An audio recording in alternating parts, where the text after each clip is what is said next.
All right, looks like we are live, and I will be, well, what we're going to be doing is a brand consultation, and this brand consultation will be with Blue G. Blue G is a group from the ZAHN Center at the City College of New York. But what I'm going to be doing right now is quickly adding this little video to my live page on the website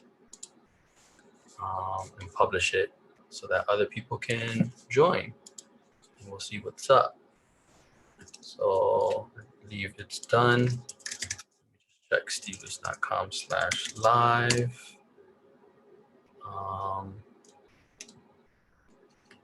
Let's see if this works. Live brand consultation. All right. Looks like that is good. And then I will come on here on the live just in case and pop this out. Oh, I should have been sharing my screen just to show you guys what I'm doing, but it's all good. I'm about to just let these team members in here so we could see what's up. Blue G Nicholas Maxfield. I'm gonna admit him now to the meeting. All right, Nicholas, how you doing, sir? And welcome. All right, I hear you now. Hello. Nice. Happy Friday. Yeah, happy Friday. How have you been? You know, keeping up. Been all right. Been better, but I'm doing well, all things considered. How are you? Yeah, man. Same here. Thank you for your sentiments and just best wishes and all. Yeah, it's been pretty rough. Yeah, I got 2 deaths in my family. Business took a hit. Business is coming up though. My birthday is tomorrow, which is cool. That's nice. And my wife is having a baby. So there's some good news right there. That's great. Well, the end part, congratulations. Yeah, man. Thank you. It's funny, I haven't even told my mom. I told you and the world here live. If somebody's here right now watching, I don't think anybody's watching, but they'll come. But yeah, it'll I'm gonna tell her like pretty much after these 2 brand consultations. Give her a call, give my That's wife's amazing. dad a call. And then yeah, tomorrow I'm trying to do a stream as well. So I'll publicize that and do like a Zoom party and kind of like announce it to my friends there. Yeah. All right. So yeah, you know, just again trying to stay positive, stay strong, deal with everything, and make moves. So again, thank you for joining, and just being open to making this live. It does help in some marketing effort, and especially because you have already done a couple of videos with me. And Kara Goodwin. Kara Goodwin's part of the team, yeah. Oh, yeah, I'll let her in. She just knocked on the door, on the virtual door. Yeah, so because you've been part of some of the videos already, you know, the presentation and the workshop and the in-person workshop, I thought it'd be great to just continue it on and see how I could help you guys. So I'm really excited. And we got Kara. Welcome. Hello. Hi. Sorry, I had some technical difficulties joining, so. No problemo. Will there be anybody else joining us? I was hoping my sister would join because she has offered to help us out with some of these things. So she's not been a huge part of the whole thing. She's just been kind of an observer, but she agreed to join to help us out with some of the imaging, and you know, she's an artist herself. So cool. Is she? Should we wait for her? I assumed she would be on. She clicked on the Hangout link. Yeah, sorry about that. I saw that was automatically put. Just give her a stevelucin.com/Zoom, and that should go ahead and do it. A new link.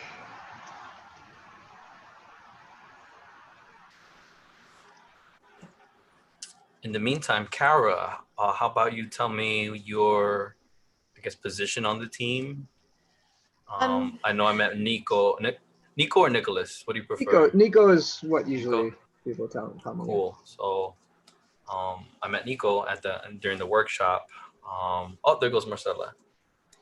Let's see. But yeah, what's your sort of role? So I guess I kind of wear like a couple hats. I help with like overall research and just trying to like build out the team. I have a financial background and also economics. So that's Awesome. Yeah. Fantastic. Yeah. I work in finance and I am getting my master's in economics. So Cool. And we got Marcella joining us. Awesome. Welcome. Hi, thanks. Word on the streets is you're Nico's sister. Yes.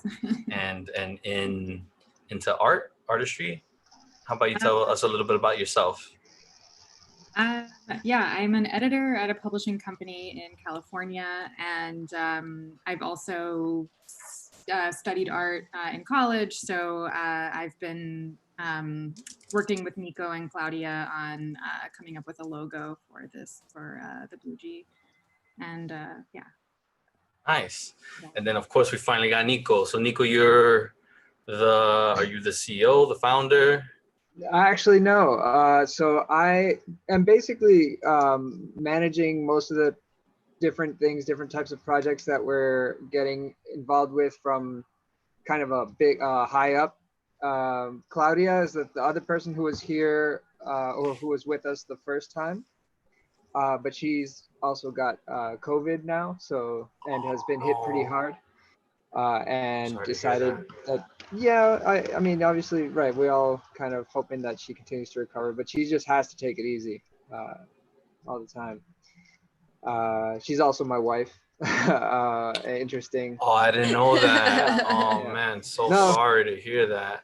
Well, yeah, I mean, it's sad no matter what. But yeah, it's been, you know, obviously we're on call, and we all know that we have to be careful, and I'm especially aware of her issues. But anyway, I also have more of a science background, not necessarily specific to our goal, which is dealing with plastic and coastal communities, but I do have a good idea of how to conceptualize the problem, and I have a sustainability background as well. So I'm familiar with, I guess, working with different people from different backgrounds and trying to move projects forward. Awesome. So if you could just give me a brief explanation again of the whole company, of the idea behind it, and then we'll dive into any questions that you are looking for to get answered. So our problem in general is dealing with, or our goal is to deal with plastic and marine debris, particularly the part that accumulates on the coastal areas. Every year it's about 8 million tons, and it affects the economics of the area. It degrades the quality of life as well as the environment. And we started working with a group that does art with this waste. They teach people in these communities how to make cubes. I can show you one. It's kind of pretty, and they basically compress it. And there are other things I'm sure we can do with it. But one of the major hopes or goals is to symbolically represent some of the damage that's being done. But in the meantime, we're working with communities to educate, to empower, and to create businesses of their own. Nice. And so we have kind of three projects, three initiatives that we're looking at. We're looking at the upcycling initiative, which is really creating art and materials from recycled plastic and other debris. We're looking at big projects. One in particular that I mentioned in writing was a project in Cartagena, Colombia, with the organization Fundación Planeta Azul, FUPAC, and they're already working with us, though things are on hold, as you can imagine. and we're hoping to build an image and a kind of a following for that as well in itself. And we also are working on developing a few elements of technology and including a green resin, a resin that we can use to create this art in a way that is more environmentally sound. Most epoxy resins are pretty inert, you know, and they don't degrade in a way that, you know, a lot of environmentalists would appreciate. So this art can become damaging if it's also thrown out inappropriately. And we believe we can come up with a green resin, an eco-based resin, and also a plastic data collection technology using image recognition. So plastic-based what? Plastic data collection technology. So basically, a lot of organizations collect data, and that's one thing that we hope to achieve also with our projects. But it's done kind of by hand. It's done in the last century's technology, and we want to bring that into the 21st century. Cool. So these 3 different projects, and correct me if I'm wrong, I got recycled projects like the one in Cartagena. You're trying to make a more green resin, and then the plastic data collection technology. Mm-hmm. These 3 different projects your team is leading. Do you guys fund these projects? Do you make them happen? Like how does that look? How does that work? So we're considering, it depends. In the case of the green resin and the art, those are kind of go together because the green resin is to be used for the artistic purposes. We're doing that with another organization called G Cubes. And we're trying to improve the technology that they already use. And we are, in that case, we function more of like a research organization. And we also, in terms of the projects with the communities, we are taking on a more of a leadership role. We're organizing, we are providing some resources in this case. And we intend to get some more resources through grants and other funding institutions. And that goes the same for the plastic data collection technology? Plastic data collection technology, we are working with, we're actually working with another organization from Colombia, Interactiria, which is helping us to create not just the technology, but to create a hackathon. In which we hope to get some really good ideas for how we would design our technology, because the technology exists. That's not necessarily something that, I mean, it's something that can be improved, but it's, you know, we've got the methodology.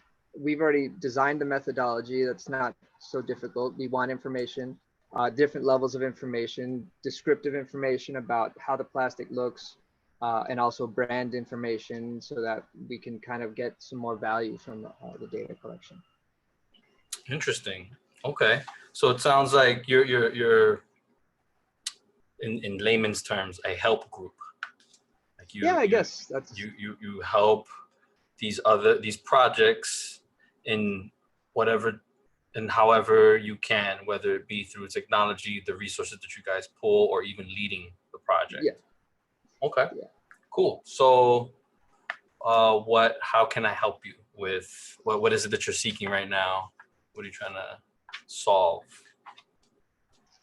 Well, there's a couple things. I mean, I guess the overall goal is to create an image for ourselves. Like I guess the logo is one thing that we're really interested in, but even, I mean, I had initially imagined this being something where we gear it almost specifically to the project, the community projects, but I actually think that having an image, having a branding strategy for each of these 3 areas would be really useful, because they are kind of specific areas that require different types, different attitudes, I think. Okay. But the goal is right now, you're not sure of how the Blue G brand should look like. Yes. right? Yeah, Okay. as a whole. So yeah, I mean, what I see is that Blue G is the overarching company. You definitely need to brand that. And then every little project that comes along, if they don't have a brand, you want to be able to provide some sort of branding with that. And or say that it's like, for example, green resin, a Blue G project, right? Or like the other one, plastic data collection, whatever name it is, like Blue G project or something like that, and kind of just have consistency within it, but also making sure that it has their own flavor, so to speak. Okay, cool. Right. So why? Let me ask you this: why is it called Blue G? It's short. We never. Oh, go ahead. It's just short for Blue Generation. That's what it means. And we were like really pressed when we needed a team name. We were really pressed for time. We were so then we came up with that, and then it's just stuck throughout the course of the project. Okay, why blue? We thought blue was representative of kind of outdoors. We're working with water. We're working with, our intention is to make things crystal, clear in some way, and that's just the image that we'd come up with ourselves. Got it.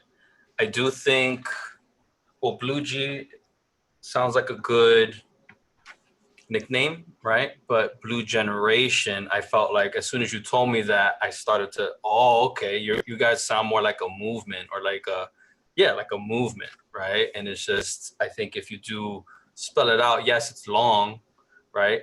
But if you do have that in your name, it speaks much more, it speaks volumes, right? And whoever you are trying to attract, whether it be more projects or other team members or volunteers or people to work with you, they need to be able to understand what it is that you're doing almost right away, right? It's like Blue Generation, and then the killer tagline of what it is that you provide, what you do, what you're trying to make, how you're trying to change the world, right? So yeah, it does sound that you were pressed for time. So one of the exercises that I do is, how to come up with the right brand name. But that comes after you've done, the why exercise, after the vision exercise, after the brand attributes, which we went over together, right? Yeah. After the statements, right? The mission statement, only statement, elevator pitch, manifesto, which really helps you understand, or helps everybody understand what you guys represent, who you are about, right? Understanding your ideal customers. That's huge too. So how far along have you guys gone with the exercises from the workshop, from the ZAHN, from the City College workshop? I'm opening it now. Nice. I'd love to review it. Yeah, if we can. I can share my screen. Yeah, that's fine. Go for it. All right. So.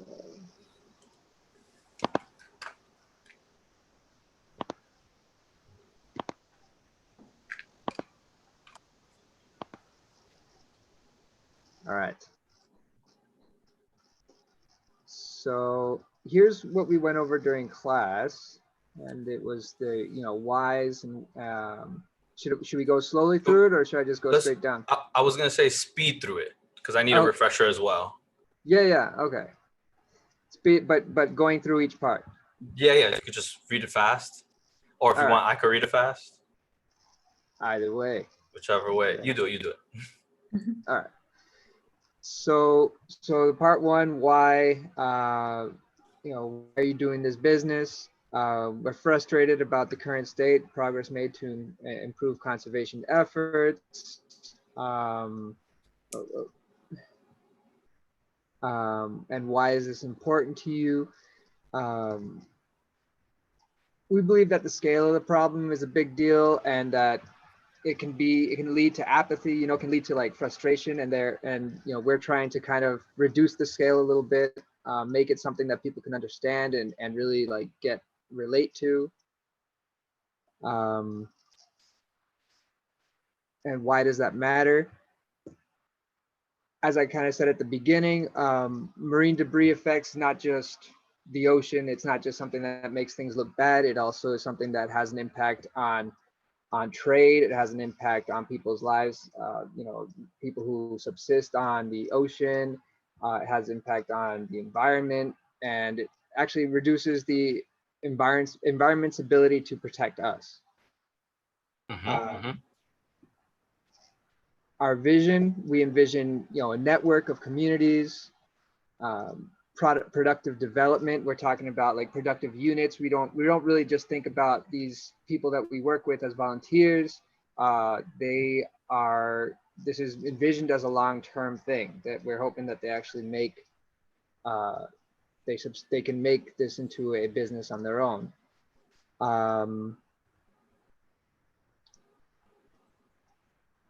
I'm just gonna keep moving. If you can wave a magic wand right now and have your business be at its ultimate success, we would have, you know, we'd have communities around the world working with our help and on their own to collect data, which we can use to reduce the problem and really like attack the major contributors to the issue, whether it be poor waste management, whether it be just people using products that don't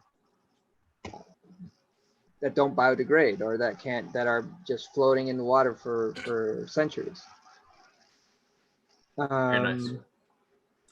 With the brand attributes, let me just read through the bold ones. So product, sure. service, reducing plastic from coastal communities, offsetting pollution, empowering communities, long-term plastic data collection, culture, practical and passionate, customers, what you put here, globally conscious. Oh, this is what we went over in the class, right? Yeah. Companies are people passionate about solving social and environmental issues, environmentally conscious, people looking. Maybe that wasn't meant to be bold. Yeah, no, I don't think so. Okay. Yeah. Okay. Voice, green, a green voice, connected to the environment, environmentally friendly, happiness, colorful, optimistic, knowledgeable, wise, reliable, relatable. Very good. Feeling, empowered, happy, connected, technology, conscious people. Okay. Visual.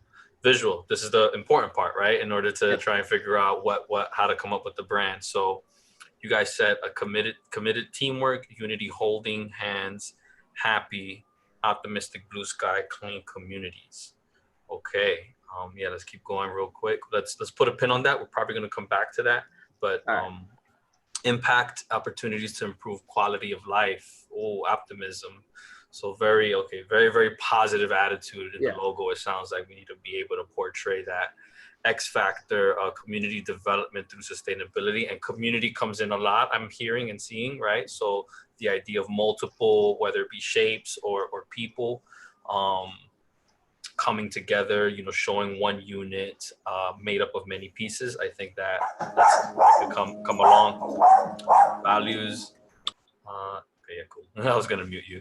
Why does your brand speak? What are your values? Strength through unity. Again, that community and unity and strongness is what you need to show, and a cleaner future, generation to come, humanity. Nice. So again, positivity, looking into the future. Let's read your internal positioning, elevator pitch. Blue G provides strategies for reducing marine debris to globally conscious customers in a practical and passionate environment with a knowledgeable voice, helping them feel connected and be innovative. Very good. Blue G offers strategies to reduce marine debris that allows communities and globally conscious customers to achieve real gains in the global plastic crisis. Wow. That sounds fire. That's strong. Yeah. That's strong. Only statement, Blue G is the only professionally run marine debris solutions company that creates a long-term plastic data collection to be, or that creates long-term plastic data collection to be accessed globally based on community development through sustainability, resulting in improved quality of life. Fantastic. Of course, this feels a little run-on. So right here, you know, you would just continue to mine it a bit, you know, but the idea is here, which is fantastic. Mission statement: Blue G is dedicated to creating a long-term plastic data collection for globally conscious customers who seek to support community empowerment, creating innovative solutions. Here's to the globally environmentally conscious, those among us who are fed up with general apathy and are passionate about solving social and environmental problems, the ones who believe that strength through unity can lead to a cleaner future. We can't ignore them because they feel that we are all a part of the problem and wish to fight against the world's counterproductive apathy. While the world sees them as idealists and extremists, we see them as generous and selfless, because the people who are crazy enough to think they can make the world a better place for future generations are the ones who do. Beautiful, beautiful, beautiful. I would just change one of the words. Apathy is there twice. It's there twice. Yeah. But that's really strong. Wow. Okay, let's continue. What else? How far along did you get after that? That's it. That's as far That's as it. we got. Okay, Yeah. great. So I'm assuming that Marcella over here is looking for some guidance as to how to come up with a logo, or everybody here, right? Yeah. All right. So let's say, well, how do you guys feel about Blue Generation? Do you guys want to? I like Blue Generation. Yeah, I think everybody's good with that. Really solid. The one thing that I would make sure, right, is how to is not how to is you have to understand who your ideal customers are, right? And if those customers, and customers can be audience, right? It could be the volunteers, it could be the teams, whoever you guys decided that was. If Blue Generation speaks volumes to those people, then we're good, right? And it sounds like you three are in those boats, so maybe that's why it speaks volumes to you guys, and you're good to go, right? So in coming up with the right brand name, here, can I share my screen? Yes.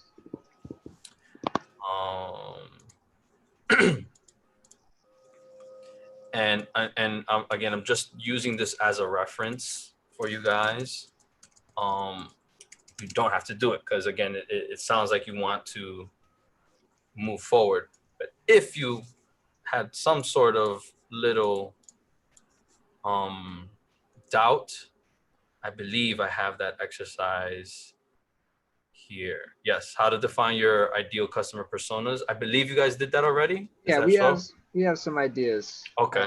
I don't know if I have them written down, but we got our personas, or at least to some extent. You guys have to have it written down, because once you understand, the demographics of your ideal customer, the story behind them, their needs, and how can you exceed their expectations, you'll be able to design something a little bit better for that person, right? Because it's just creativity at the end of the day is all about connecting things, right? And if you could connect ideas, especially the ideas that come out from this person, or not the person, but just in general, to the marketing, the logo, the branding, all of your social media content, all of your images, if you can connect that to that person that you are trying to get on board effectively, then then you're gonna market to them a little bit better, right? So understanding who they are is very, very important.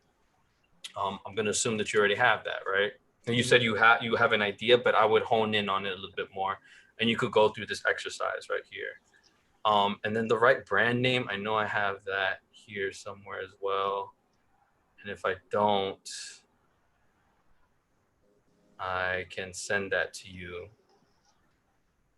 Here, let me pull it up in my drive. That's also an exercise that if you wish to go through it, you can, but I want to offer that as well. Let's say you are, let me just find it real quick. Brand discovery over here.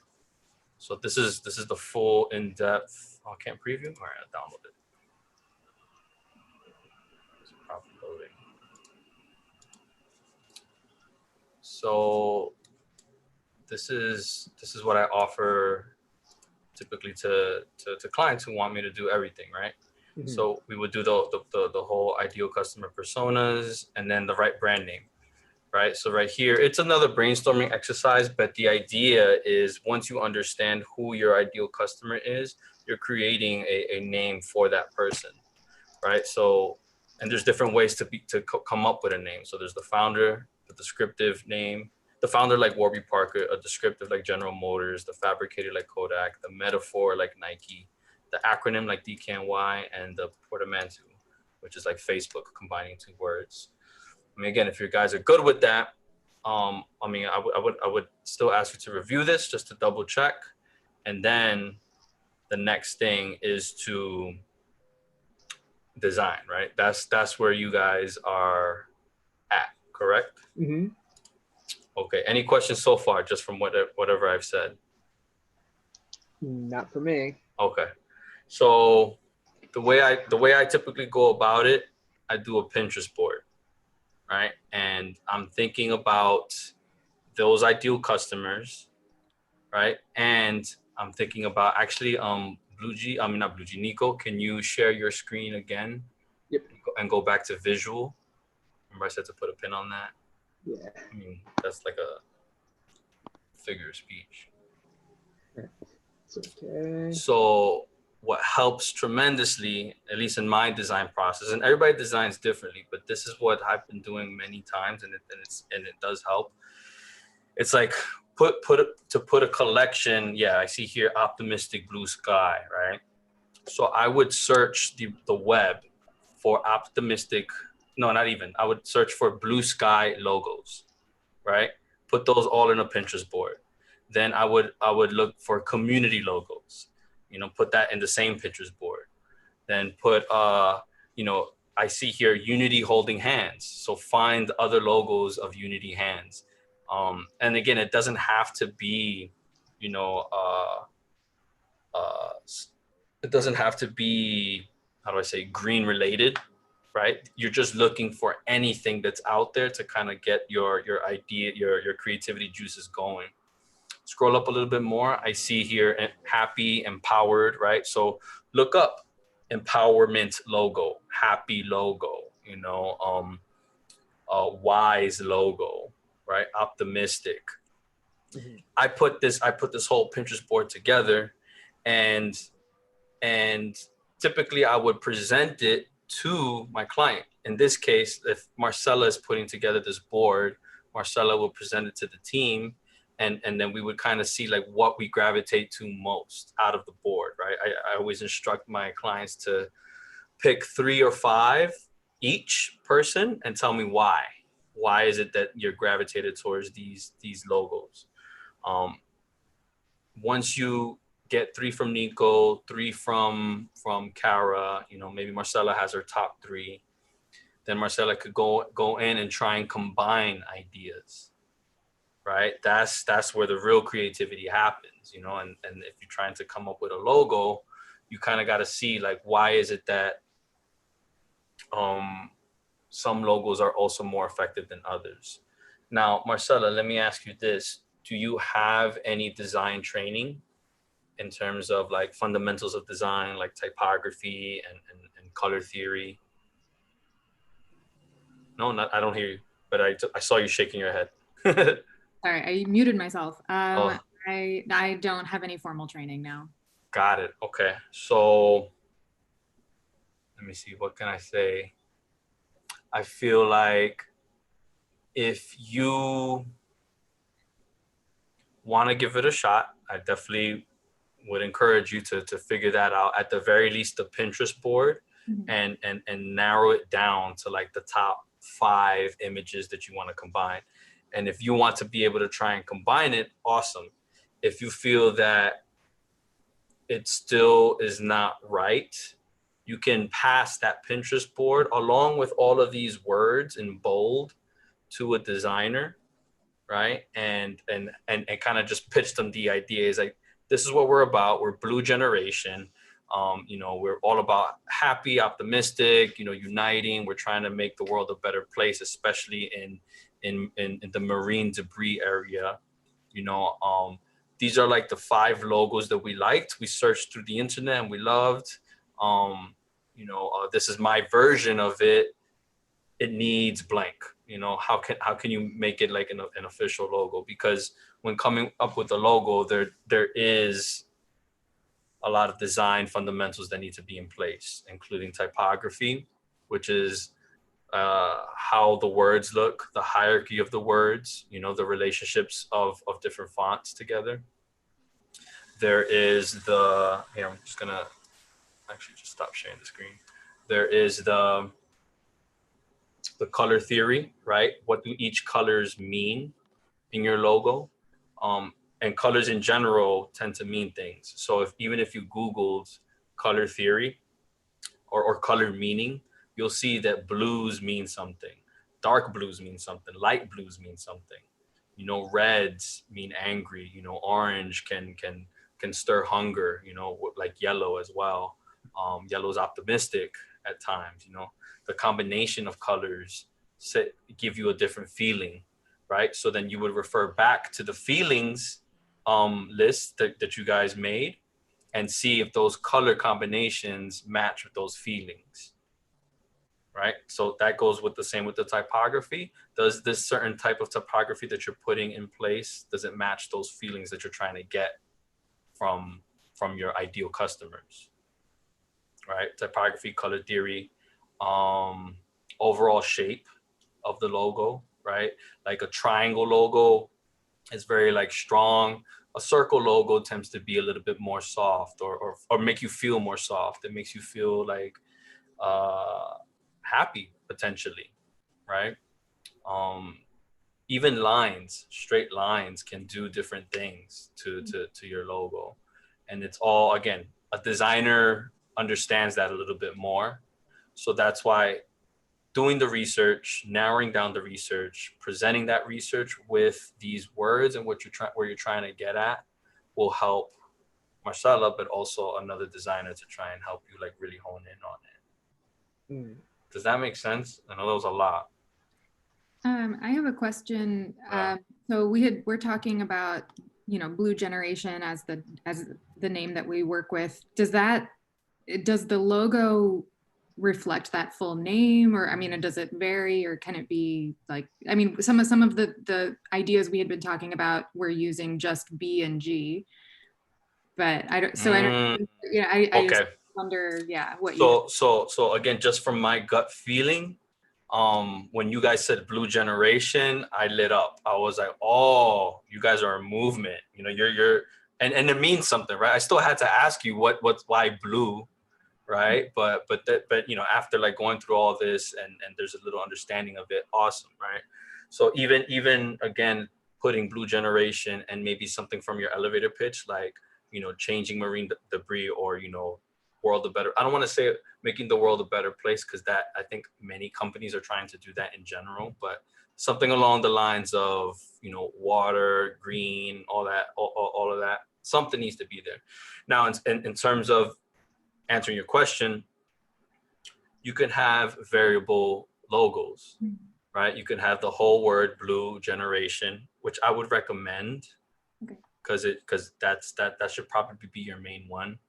But for your Instagram avatar, you're not going to put the whole logo. You could put maybe Blue G or just BG, you know? For let's say on the website, you have all the way at the top is typically a horizontal version of your logo, right? Let me see if I can show you some variations. Oh, actually, I was just working on a logo for a sorority, and and you're gonna see all the different types of variations that we came up with, and they're all valid. Oh, let me see logo. See a logo. Did I PNG out? No, I did not yet. Let me just open up the board. You guys can see my screen, right? Yep. Yes. Awesome. And it's important to do these variations because they can be applied to different locations. Like I mentioned, the website banner, your Instagram avatar, on a T-shirt, you know, just wherever you're gonna put it, you know, on one of those cubes, you know, what if you were to put the logo on the cube? Oops. So this is Sigma Iota Alpha. They are a Latin sorority. But notice here, this logo, and I'll zoom in a bit. This logo is an icon with a little bit of typography, but it's in a circular fashion. But then over here, I have that same logo with the type written out, stacked. You know, sort of. So this is sort of like the vertical format. The same logo, but in a horizontal format, right? And these can be applied in different places. And this one, because they're sorority and they have Greek letters, created an alternate version of the same looking logo, right? This is all spelled out. This is just the letters. This again, the same thing, but stacked, and then the letters by themselves. And then there's also black and white versions, white on black versions, and even a colored version, but on black. And it's very subtle, but the white is still what changes in here. The white of the horse and the white of this ink over here.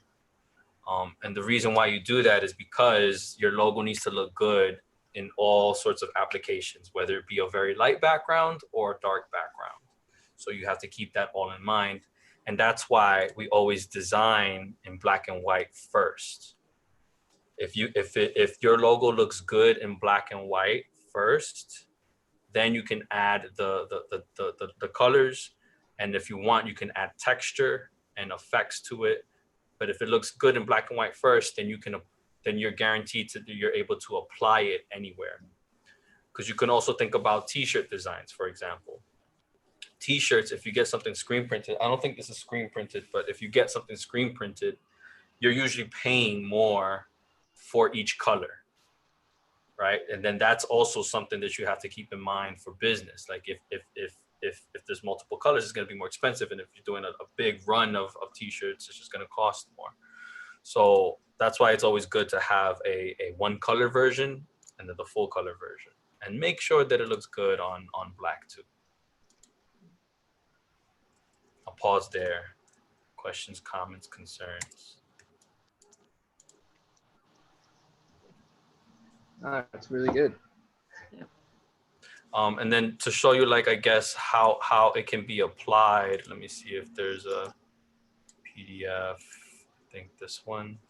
Right. So this is like when we were proposing it, you know, we mocked it up. So this is how it would look like if we were to like emboss it on a piece of paper or on a card. You know, here's how it looks like on a t-shirt, you know, in front of a glass door. You know, one of their dreams is to have a headquarters, right? So we're like, okay, this is how it would look like on headquarters, you know, make it really, really like platinum looking or silver looking. Here it is on letterheads, you know, utilizing the colors in a very effective way. And since they're women, we're like, here it is on tote bags. Or not women, men could use tote bags too, but you know, we just threw that in there and they got very, very excited. And it's good to show it, right? Because whoever's presenting the logo should also show this is how it can look, because not everybody is a visual person, or I don't want to say that. I think everybody's a visual person. Some people may just need a little bit of help into like visualizing things, right? Because, you know, this logo, cool, but then once you put it on a tote bag, you're like, all right, I could see it. And especially if you put it like on business cards and letterheads, it's like, all right, yep, makes sense. I get it, you know? I have a question. Is this done? We envision part of our clients being organizations, large businesses that are interested in engaging with communities and also offsetting some of their own footprint. We've already heard from some, you know, international banks and things like that at least have said that it would be really cool. Does that change the way we would design our image at all, or? Can you rephrase the question? I hope I understand it. Like, our branding for selling something to individuals is different from branding for selling something to organizations, like businesses. So you're saying a brand for your business to consumers and then your business to business. Yeah. Well, is there a need for that to be different, or could it, does it make I don't think so. is I this don't the think so. same? Because you're still, the soul is the same, right? Your Right. vision is the same, your mission, what you're doing, all of that should be sort of encompassed in your logo. And I didn't mention this, but with the logo that I just showed you, all of those elements meant something to the sorority, right? From the unicorn to the wings to how many lines I had on there, right? The lines represented their founders, the amount of founders that they had, or something like that. So consider that too. What did each line, what does each symbol, each shape, what does that represent in for Blue Generation? And that can go for the consumers and for the business to business, or business to organizations, or organization to organization. Yeah. What else? Does that help in terms of direction? Yes. Yes. Were you looking for something else? Other questions? Do you want me to show you? Here, I'll show you some places that I hang out in. So, for example, I go to Shutterstock for sure. In Shutterstock, you go to images and you could even put blue logo, right? And it's like, oh, okay, look at this blue logo. I already see some waves in here, and then there's three shapes here with 4 circles. Each thing can represent something too. I think, Marcella, as the artist or the designer, you also have to be able to sell, why you designed it this way. And again, that goes about connecting the shapes, connecting the idea to the ideas of Blue G, all the feelings, all of those things. And again, it's to be inspired, because it's like this logo, this Stone Media logo, is very different than this Color Vision logo, and even styles of logos, right? Like this one has a gradient, where this one is just very flat. And that's okay. But it's all design, it's all different. So narrowing it down and trying to understand, what it is that you want to represent in your logo is also important. Yeah. I'm curious. I'm gonna just put generation logo, see what comes up. Oh, interesting. So look at this, right? Like people link people being linked up, and one is bigger than the other, or even right here, it shows like different families, I would say. Generations. Generations, yeah, exactly. You kind of just like see, look at ideas, and it's like, okay, how can we get creative and combine some ideas? Taking the leaf from here and then combining it with this wave over here, or whatever, right? Look at this to me means, oh look, vector optimistic teamwork, right? And it does. That they're all like saying yay, and it's definitely teamwork. It's definitely community, and they're all united because they are all in one shape. They make up one shape. Yeah. Yeah. I mean, I was gonna show you more, right? Other places. Shutterstock is a great place. Adobe, what's it called? Stock.adobe.com is another great place to look at. I also look at logopond.com. Great logos from other designers around the world. They'll throw their logos in here. Even I don't really look at Behance, but Behance is a place for Behance.net is a place for all sorts of artists and designers to throw up their stuff. So let me see if we look at optimistic logo. See what happens. Oh, okay, right. Like growth, flowery. I can see the optimism in there. And it's just about putting it together like on a Pinterest board and kind of just collecting what it is that you are more gravitated towards. Let me see what else. Those places are good. And then just good old Google. good old Google, right? Blue Generation logo. Let's see if something comes up. And these are all very simple and they don't really say much, right? Mm-hmm. Give me some meaning, you know, show me some shapes, tell a story with your logo. Or you could even put BG logo and kind of see like how people combine the letters BG. Right? And you can already see some really interesting options. This is kind of ill right here. Yeah.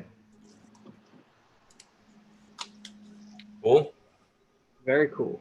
Yeah, great. What else can I help answer or guide you towards? I think actually there's a lot to do there right off the bat that we've got to work on. And I think we real quick, I'm sorry. Blue generation, I just thought about it. Also, you could do blue gen, right? And that can still speak more than blue G, I think. And that keeps it short. Yeah. Right? Blue gen, GEN. All right, go ahead. I'm sorry, Nico. Oh no, that's a good. I'm thinking blue gen. Does that kind of give like a tech vibe or something like that? I'm trying to. No, it's good. We'll have to think about what the. No, I was just saying there's a lot of methodology thing that we could apply to a lot of the different initiatives that we're going to try to be pushing forward. I would like to go through the same thing. I mean, we don't. I think now I guess we've been here for a while, but going through the same thing with the project in Cartagena, because I imagine like that's a different type of thing, right? Because those projects, like for the most part, we're selling something like a service or a product, but the project in Cartagena, we also want to instill like trust. The people who we would go to work with in Cartagena would be trusting us. They're not hiring us. We're hiring them. We're working with them, and we're trying to get them to communicate and trust us. So I'd imagine we could go through this whole exercise for all of our initiatives. You can, yes, you definitely can, especially if you're trying to brand each one and kind of like let them grow on their own or you know, flourish, right? Like, so if the recycled projects in Cartagena had its own name and then you were able to sort of like incubate it, I think it's worth it, right? If they had their own Instagram account, for example, or all these other social accounts, and then either saying, you know, powered by Blue G or powered by Blue Generation, I think that'd be really good. If it's in the logo or on the website or in the marketing material, or not, you know, you can be super selfless and just kind of just not put it in there. But I always try and connect things. Like I have many brands like Steve Lucin, Hallucinated, Legacy Greek, Support Creativity. I think on the Support Creativity site, I say Support Creativity is a hallucinated company because Hallucinated is the only one that's established right now, right? And I would say Legacy Greek is a hallucinated company or powered by Hallucinated. I need a VJ.com, right? So I need a VJ is powered by Hallucinated. So I think that helps, and especially if Blue Gen or Blue Generation ends up, you know, growing and building, and you start to build that rapport, right? You want to have the other ones kind of inherit some of that rapport. Yeah, I agree. And again, to answer your question, yes, you could go through the same exercises with each one and come up with very unique looking brands. Okay.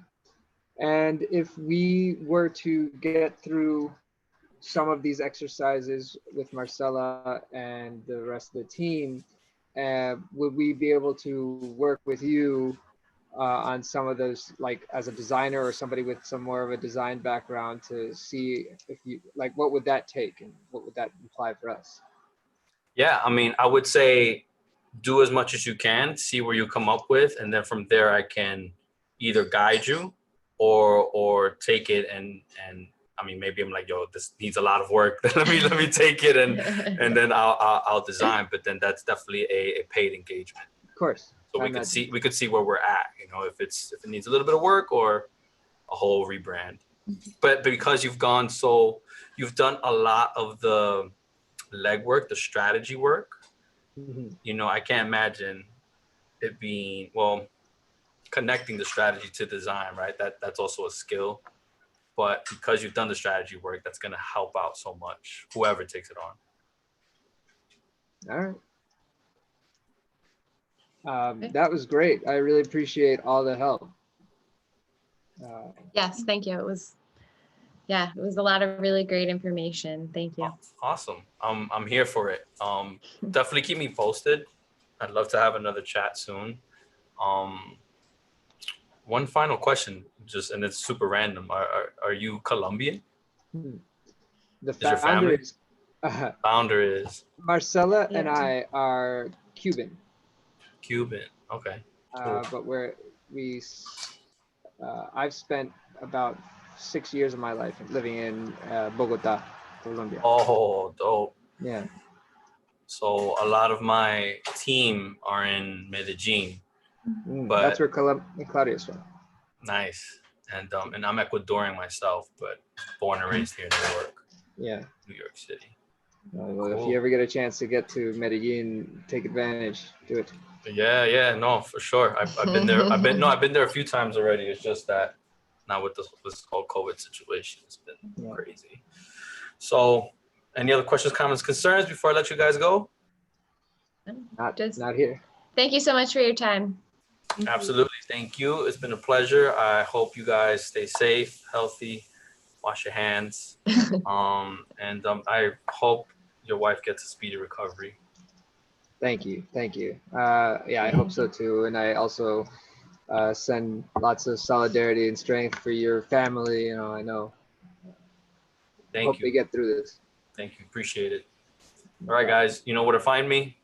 Hit me up. Great. Thank you. Bye. All right, guys. Bye. Bye-bye. Ciao.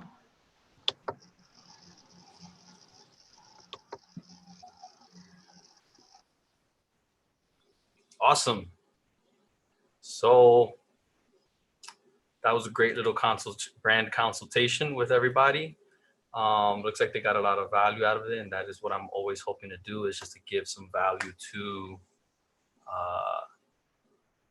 everybody that I work with. You know, I feel like that I've had a lot of experience past 15 or so years in designing flyers, logos, websites, you know, understanding the brand strategy behind it all.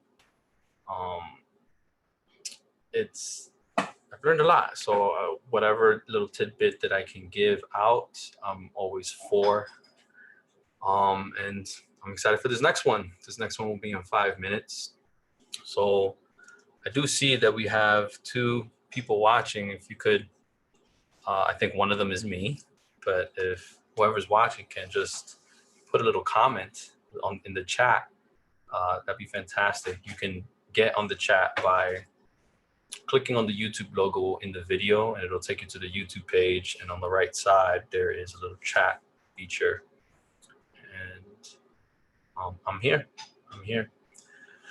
But in the meantime, I hope everybody is doing well. Everybody in this COVID situation is nuts. I mean, this whole COVID situation is nuts. And we're all just trying to deal with it. We're all just trying to make it happen. I'm happy that people are pivoting, learning things, you know, coping. It's certainly a difficult situation that we are all in right now. Yeah, that's about it. Let me see if I invite this other one to the proper location. Yeah, they have the proper link. So we'll be able to join soon. Let me see if I could. Is there any way to put a like coming soon frame, or like I'll be back frame? Because that would be great. Let's see, in the virtual background, choose virtual background. Oh, Here we go. Hey, Ashley Ferreira. Hey, I saw you gave some great websites to look for references. Can you mention them again? Absolutely. And I'll even put them in the chat. It's shutterstock.com. Got stock.adobe.com, behance.net. We have logopond.com, the good one. Then good old google.com. Those are some great places to look at for references. Oh, and then I recommend putting them on a Pinterest board, Pinterest.com. And you could look at Pinterest too for other ideas. That's another place that I failed to mention. But putting them on a Pinterest board to collect them is also cool. That helps a lot. That's free. Another cool place to put a board together, if you want it to be a little bit more professional, is envisionapp.com. I started messing with that. I kind of like it a little better. It's more clean, but Pinterest is faster because you're able to install a Pinterest button on your Chrome on your Chrome browser, for example, and you could just like right-click images, hit save, and it's just a faster way of collecting. Whereas using envisionapp.com, while it looks cleaner, you have to download the photo and then upload the photo. And it's just more of a process. Yeah, no problem, Ashley. Yeah, Logopond is a good one. I'm trying to think of another one. There is Dribble. I don't necessarily go to it, but that's also another place. And let me see if I can go to it. Yeah, Dribble. So Dribble with 3 B's is another place where people put tons of designs that they've created and inspiration. So absolutely, I'm glad I could help. Thank you for tuning in, my one little watcher. Thank you. I'm wondering, where did you find the stevelucin.com/live? I think I only posted it on Instagram, so it must have been Instagram on the story. Yeah, that's probably where you found it. I hope you're okay. I hope everything is there. I hope you're doing well, staying safe. Such a weird time that we're in. But yeah. So again, let me see. Well, it's 5 o'clock. This other group should be coming in any minute now. And there they are, the doorbell.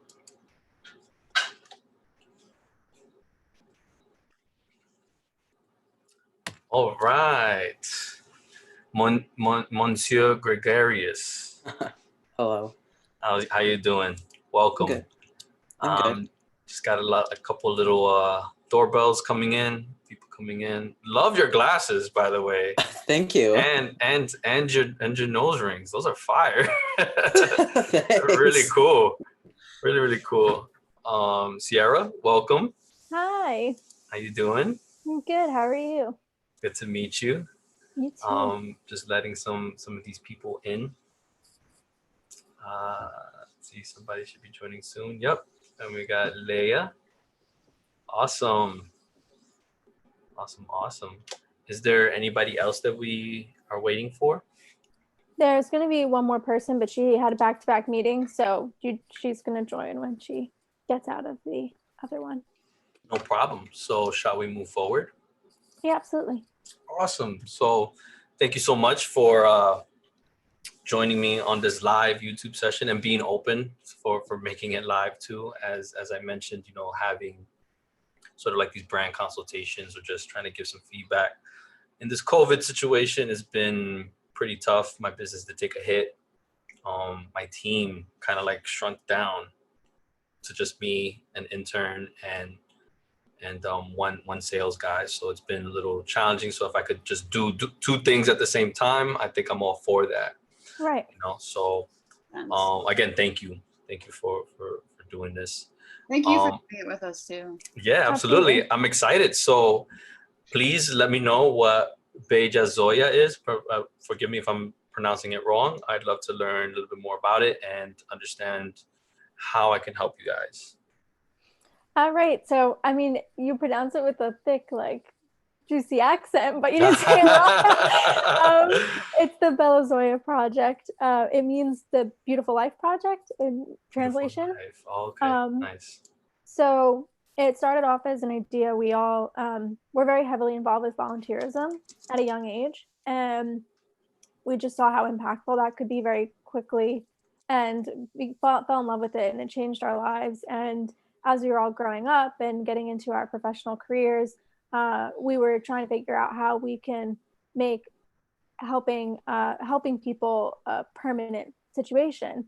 And we felt like there's so many nonprofits that already exist to do all the incredible things that need help in the world. So we weren't of the opinion that we should make a new nonprofit, because the nonprofits that already exist need help doing what they do. So we're all artists and musicians, and we the idea stemmed from how can we use that to help nonprofits. And we essentially ended up in the fact of what they struggle with the most is specifically marketing. Like nonprofit marketing is abysmal, and we were like, how can we help them? And so we believe the power of art is we could sit here all day and talk about. Some people will want it argued, right? Right. So some people want it argued, but it's a pretty hard to dispute fact that it's really impactful in communities and change it. It's especially in situations like this, it's one of those few things that can keep people together and keep people sane. And we were like, let's work on their marketing. Let's use art to work on their marketing. And then how can we make that an affordable asset to them? Because most production companies and things like that, they can't afford that. It's $1,000 a minute for a video. So we're like, how can we bring those resources to you guys? And I wanted to bring those resources in with an in-house team, which is why it's important that we're all artsy and can provide that, being involved with their volunteers directly through us. Mm-hmm. Say that last line again. Being involved with their volunteers and making a project directly through us and not outsourcing to other people. So, but wouldn't they be outsourcing to you guys technically? Yeah. So what we mean is, so instead of them having to go to several different production companies to do one job, we're going to do all of their production and with their marketing consultation as well. And we're not in it to do it for just any brand or any business. So we're not going to be trying to get rich quick off of them. Our goal is to be a part of their community. We care about the organization that is our client. So we want to be accessible to you. We want to go to your events. We want to really support you. And then in addition, when we were discussing the question of how does this become affordable, we settled on skill-based volunteerism.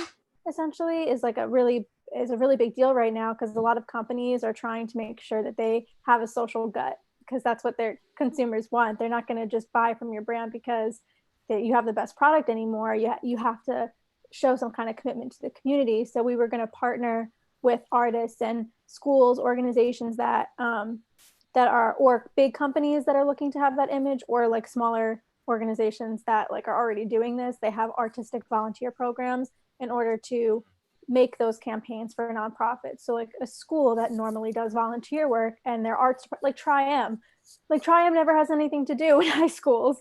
Their Music Honor Society, and they're always trying to get volunteer work. So we'd partner with Tri-M and use the resources that we have, but also these the skill-based volunteerism, the time that they can offer us, which time is the most valuable thing most of the time, to actually create the campaign for the nonprofits. And so in using those volunteers, they're also growing their community just by getting our product, not just after we deliver the product to them and they have this great campaign video or something like that.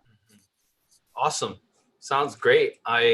There's definitely alignment / overlap with what your team is trying to do, and with me and my organization in terms of the Steve Lucin brand. Just briefly, I don't want it to be about me, but I've recently figured, or yeah, like as of like January, I've realized that my clients tend to be nonprofit organizations. And I'm like, why are they nonprofits? Oh, it's probably because I want to work with people that care about their communities. Like, and I made that very significant when I did my vision exercise, my why, my brand strategy, just for my personal brand. I saw that community is a big deal for me, and just being very connected with that. I mean, I was just super connected with it. So I put that out there in my messaging and my marketing, just who I am, I guess. And that's what was kind of like coming to me. And I'm like, oh, maybe that's my niche, So I'm experimenting with that right now. And right now I do have a couple of nonprofit clients, and it's interesting. So I think, yeah, we could dive in and get a little juicy in here. So where you're part of the ZAHN Innovation Center, right? From the City College. So did you guys go to the workshop or see the workshop or the webinar and then the workshop?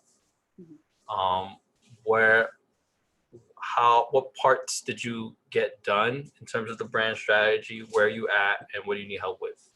When you say that, you mean the oh my gosh, what was where you did like the product and the yeah, so we did the whole thing. It was required, but we also reworked it a couple times because when we did have that seminar, we weren't totally ready for it.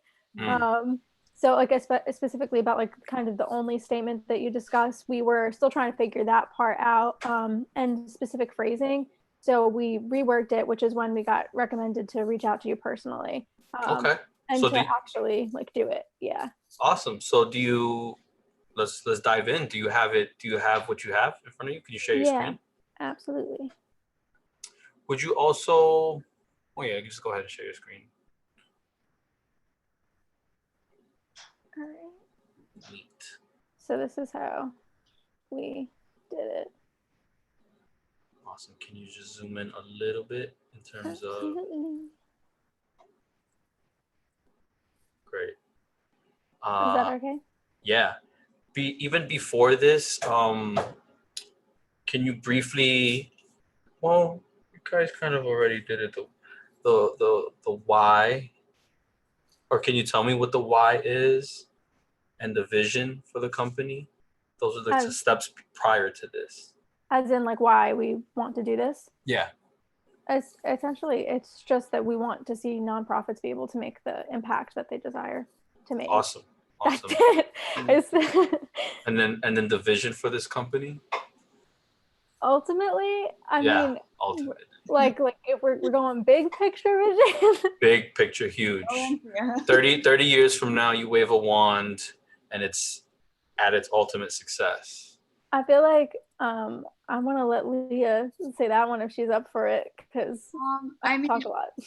We actually were asked this on a mentor meeting 2 weeks ago, and I said to just have more of exactly what we're doing right now, because we're creating projects for nonprofits at the moment.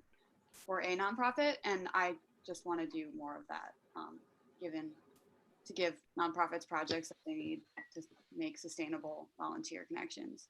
It's like a big dream. Yeah, I love it. Cool. So brand attributes. Let's see what you got. So 9 brand attributes, right? Product, services. You put here digital media marketing as your number 1. Innovative content creation, impact marketing, creative content agency. If I read all through this, did you guys have questions from it? You wanted my feedback for it? You want to tweak things? What are you guys looking for here? So specifically, and like Greg is doing most of our branding. So the part that we're working on now is we're starting to get up a website and sorts of things like that, and like your about phrase and everything. And sometimes I feel like the wording is like, it's good, it's accurate, it's not misleading, but it's also not really grabbing your attention. Like we've got a boring way of saying this cool thing that we're doing.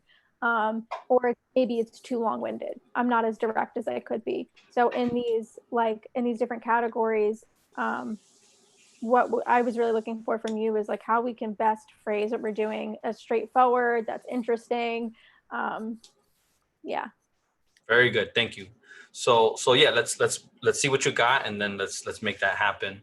So culture, how would your community describe you? So you said passionate, inspiring, charitable, and creative. Very good. Customers, how would you describe your customers? Who does the brand speak to? Right here you put ambitious do-gooders. Yeah, I like this section. We definitely did not like any of that when we wrote it down. Individuals for good, change makers, social impact advocates, nonprofit organizations.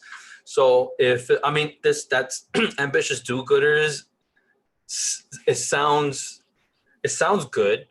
It sounds quirky, right? But it also sounds a little corny, right? So, right. But I see why you guys laughed at this.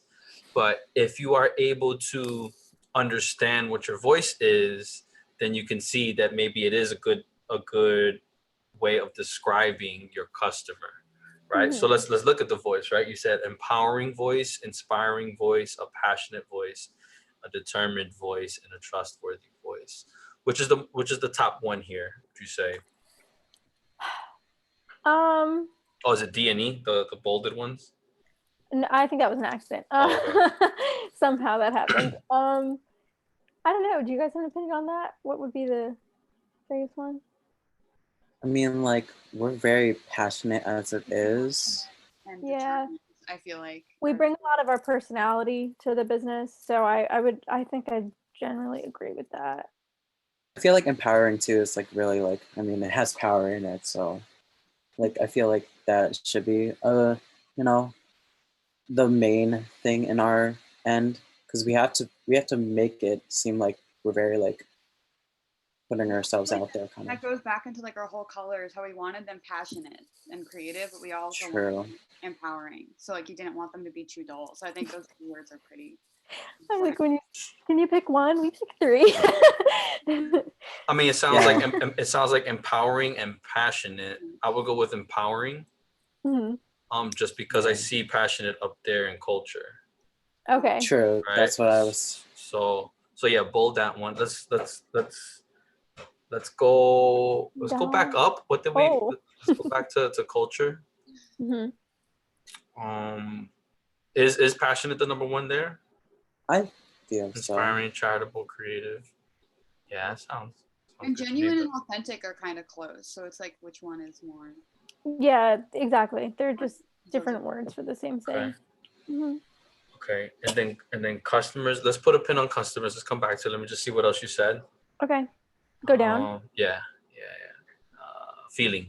How should others feel after interacting with your business? They should feel empowered, belonging, important, impactful. Which is the top one here? I feel impactful.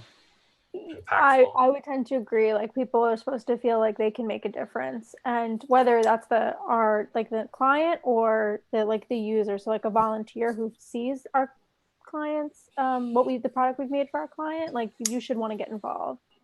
Nice. So if you guys agree with that, go ahead and bold that one. Visual, describe the look and feel. So you guys said empowering, red, purple, kids on their parents' shoulders. It was a discussion thing. Can you go ahead and explain? I remember I told Sierra that it was because it was someone lifting someone up. Like what a kid feels like when they're on their parents' shoulders, like they've just been helped by this person that loves it more than anything in the world, and now they're on top of the world. Like, wow, I've got it all. Standing on the shoulders of giants, right? Who love you a lot. Yes. I'm sorry? Who love you a lot. Oh. Because the community part, like it's just like it's not just about like I'm standing on top of the world, but it's like I'm a part of something that's bigger than Right. Right. See Cool. things you didn't see before in the ground. Mm-hmm. Awesome. So, okay, cool. You got that already bolded. So let's keep moving. Impact, community growth and development. But you also said identify values, meaningful engagement, captivating content, increased awareness, broaden appeal, long-lasting relationships, community growth and development. Yeah, at the end of the day, yeah, you're giving this marketing material, but then they're able to grow their community and develop. Okay. Like everything else falls under the umbrella of community growth and development. Like we want to provide all of that ultimately so that your community grows. So. Got it. Okay, good. X factor. What makes you radically different? What do you got here? Personalized for social impact, not outsourcing. 10 to 15 years working in volunteerism and charity. Full media creation team, including audio, video, photography, and graphic design. Okay, I think that's kind of strong. Already established integrated network of schools, organizations, production companies. I think that's also strong. Provide access to otherwise inaccessible resources. There's something there. Struggling nonprofits meet struggling artists. That was a like a quirky brand phrase that we were given on by one of the ZAHN people, and it does apply, but it's not explained there. So. Okay, which is the top one you would say here? I think that makes us stand out is that we have the network, because there's a lot of other production companies and everything that have a very talented team and they can produce content, but the thing that is specifically useful to our clients would be the fact that we have this network for them to grow their community and also to be able to help them save money. Okay, so bold that one. Mm-hmm. I would like to offer this as well. Me working with nonprofits, when I'm sort of presenting to them, what I've seen is that they also like that there is a solid process in place, right? Like that the fact that, cause think about this, artists and creatives in general are a little all over the place, and they're like, oh, I'm gonna do it when I get inspired or whatever, right? And it's like no, if you need to get this done, you need to have some sort of focus, some sort of discipline, some sort of process, right? So when I show them the process, like literally like A through Z, they do get wowed. And I say this because the network, I think, is strong for you to have. Mm-hmm. And there's definitely gold in the network. I think if you combine it with potentially the process that you have, or just kind of like the proven way to go about it, I think that can also help you out. Right. Gotcha. Thank you. So just keep it in mind. Mm-hmm. All right, cool. Values. Why does your brand speak? You said community, sustainability, charity, selflessness, activism, volunteerism. Okay, so right here, this is where, let's put a pin back on this, because we're gonna dive deeper here. This is where we're gonna get more creative. But let's go back to customers. You said you guys were not satisfied with the customers. Yeah, what we liked about Ambitious Do-Gooders was that it's not so serious, because I saying change makers, I feel like I'm putting this really heavy weight on you guys, and that's a lot of pressure for someone who's just getting started with volunteering and stuff like that. But someone who is ambitious and it's quirky, but it's also way too corny. The Ambitious Do-Gooders, but it's more accurate. It's like someone who's I want to do something good. I'm ambitious today. Maybe I won't be tomorrow, but today I definitely am. Got it. Part of it, yeah. Okay, cool. No, I appreciate you saying that, because I was gonna say change makers sounds stronger, but because this is not the sort of feeling that you're trying to go for, then maybe it's not. But I do want to say, can you, in your voice, right, and number 4, it says that you're trying to have an empowering voice, right? And if you want to empower somebody, I'm thinking it does need to come out strong. And I think Change Makers goes more towards that. Now I'm just like kind of like going off the dome here. I'm not, and also just brainstorming, kind of brain dumping here. But what do you guys think about that? Can you scroll up a little bit more too? I just want to see what's in number 2. Culture, passionate, inspiring, charitable, creative. Because what I guess what I'm trying to ask or trying to see or trying to connect is, where does the quirkiness come out in everything that's in this particular exercise? Right. Or where's the not so seriousness in here?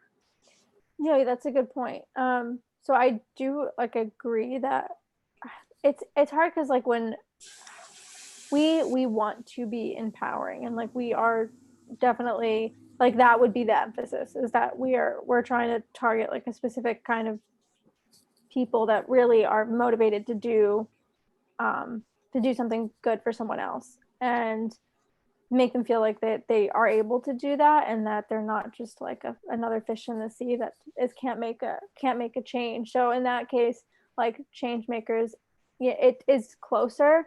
I guess like I just want it. I'm with like, if I were gonna go there as in that serious, like it, I don't know how to like. I don't want it to come off as like too dramatic or something, I guess. I don't want it to come off as ingenuine because we're putting it on so heavy. So like ambitious do-gooders is too far the extreme, is it doesn't fit with everything else. You want that balance, the happy balance in between both. So honestly, sometimes it's a matter of opening up another tab and going into the thesaurus.com. And no, literally, like, let's do it now. Go ahead or just Google the word do-gooder and Google the word change maker. Let's see if we could find something.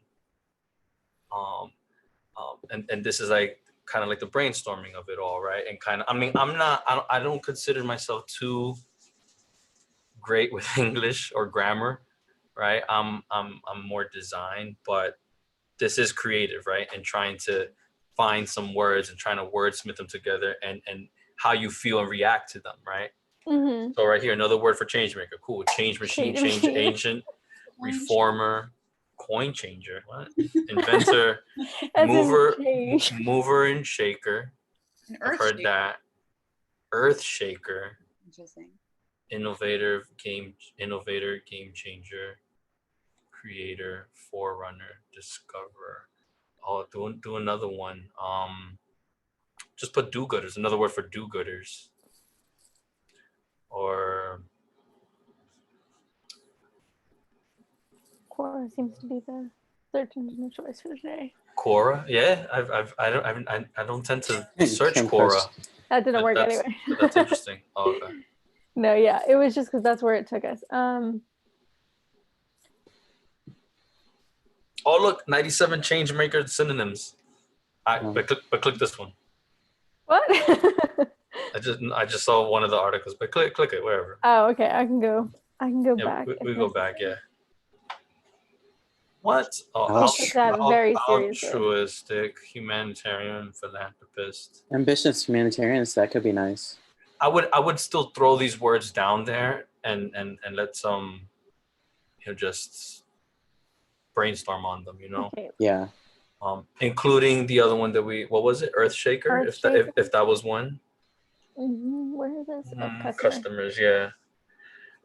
Sometimes when I do these exercises, it is a long list of just words, phrases, and the more you come up with, the more of an opportunity you have to just connect different words and combine them and just get creative with it.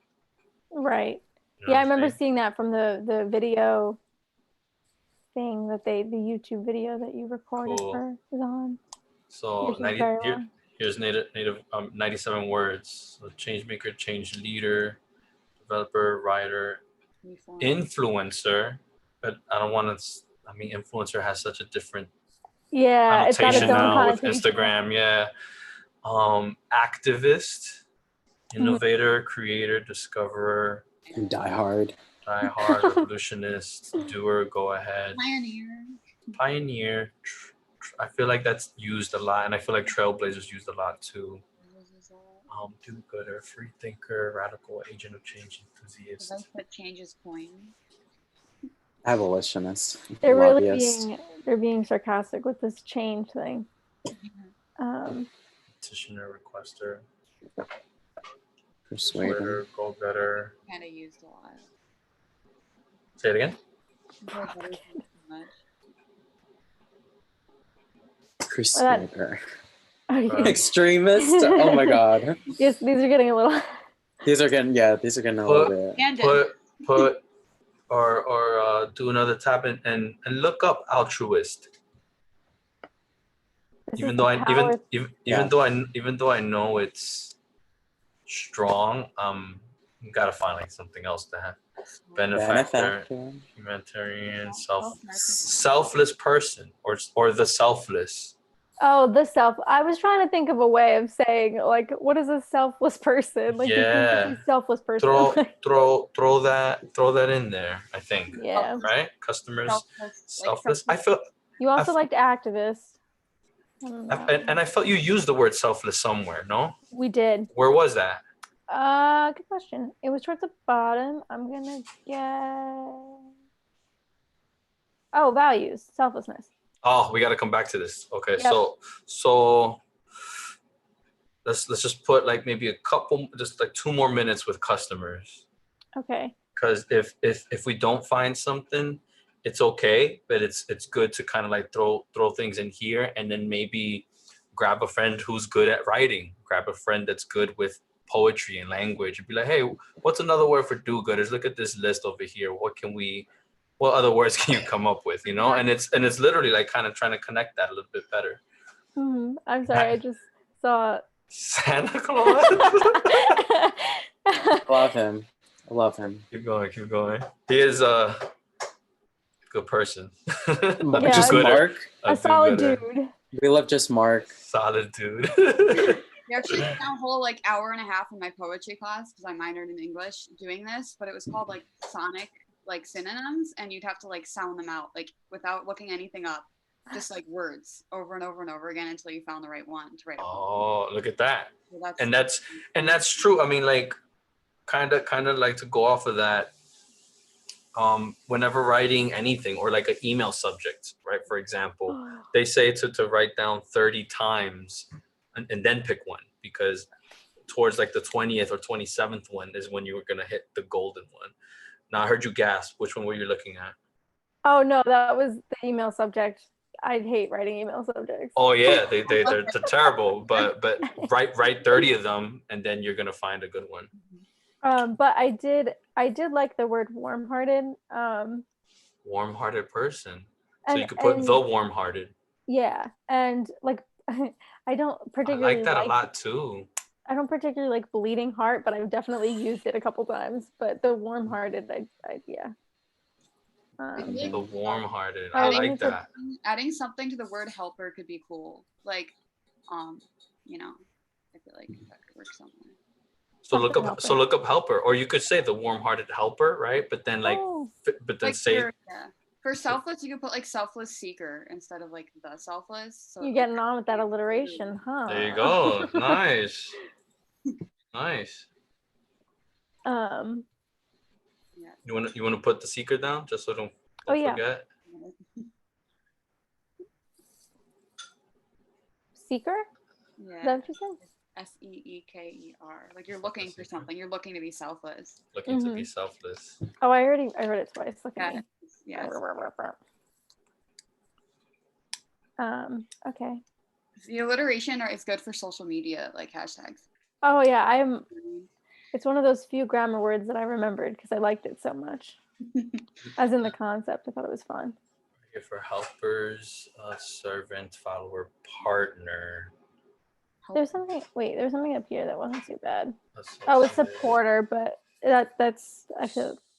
Order, accomplice, subordinates. That's not really a benefactor, and all right. I mean, they do help. They're just under you. Yeah. Adjunct Confederate. All right, let's move. Well, let's move on. Let's go to the lists and let's narrow it down to one. So if you could, one or two, because I feel like we could combine some of the things in here. So if you could narrow it down to the number one type of customer that you're trying to get, which one out of these would it be? I do still like the word warm-hearted. I think that, like how you're saying, maybe adding something onto the end that implies that they're not just warm-hearted, but they've got some impact behind them would be helpful. Because like if we're saying things like empowering and passionate, like you said before, you can be, I mean, but maybe it'd be redundant. So maybe warm-hearted would just be fine. You could add like warrior to it maybe, because then they're like determined, warm-hearted, you know. You said warrior? Yeah, keeping that alliteration going. That's kind of dope. Like warm-hearted warrior. It's All right. That Making the sounds customers great. I like that. Bold. Good job, Leah. Yeah. Minor over there. Great. like that, right? Great. Yes. Okay. Let's go back to values, because the values is very important. Okay. Why does your brand speak? What are your values? What are your beliefs? So right here, this is where we need to expand on these words and say what it is that you believe about community. What is it about sustainability that you believe in? You know, what is it about charity? What is it about selflessness? What is it about activism? You know, so what helps a lot here is to make up these quotes, make up these phrases, right? Like community, or like, well, I don't know, like what is it that you can say about your value or belief in community? Like, who cares about community? Prove. Why should I care about community? Mm-hmm. Go.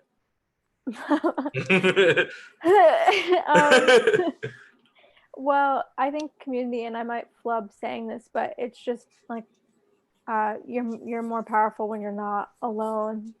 But there's a better way of saying that, and I've heard it said so much better. It doesn't matter. Write that down, because that's All great, right. and you could just go off of it later, right? So And then like our whole our art comes in because communities are only communities because they share narratives. That was like a fact I found and part of our branding the other day. So like that kind of feeds into what we're doing. So you said, wait, what? Sorry. there's two things here. So for the first one, the community, you said something about combining power.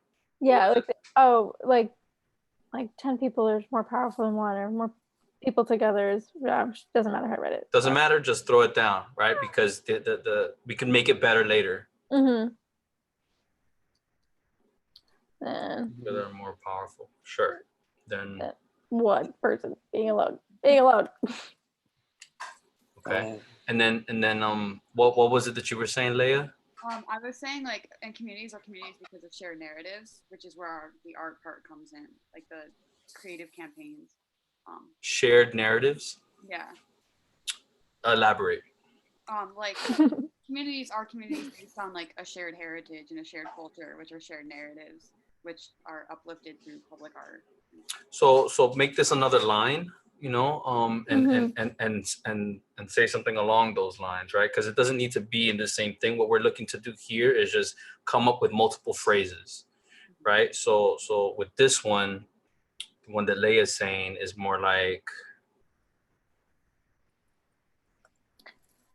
in communities, there are shared narratives in communities that need to be told, or something like that, or right? It can. What do you think? Yeah. So. Oh, sorry. It basically, like, in my mind, shared narratives, it makes us very more empathetic and like have a better connection, like personally, than like just being like, oh yeah, I did this, I did that. There's a greater bond, I guess, between people with shared narratives. Nice. I like that.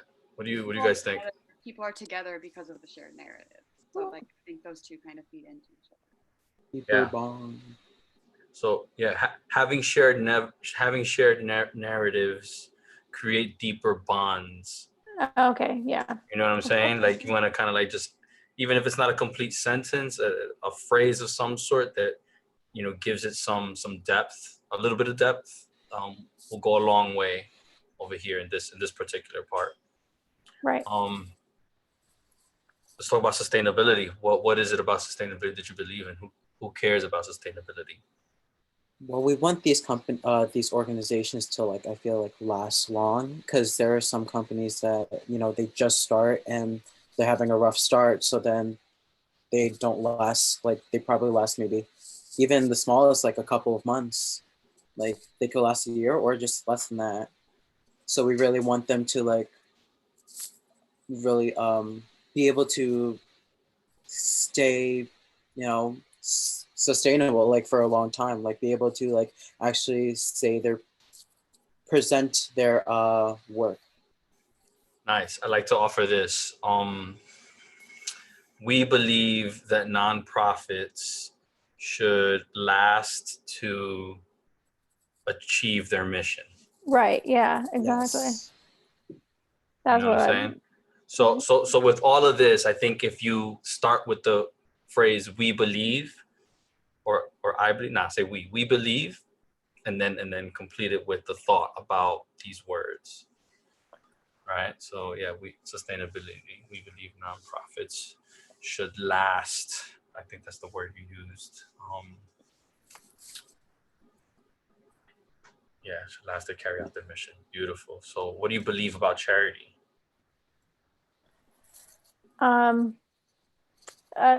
To say very strongly, but is a little bit, I feel like it's aggressive. Do it. It's just like, what are you living for if it's not to help somebody else? Like what's meaningful about life if you're only living for yourself? Oh, just write that right there. Oh. Just write it. Right, and then again, we could go off of it. We could say something different later.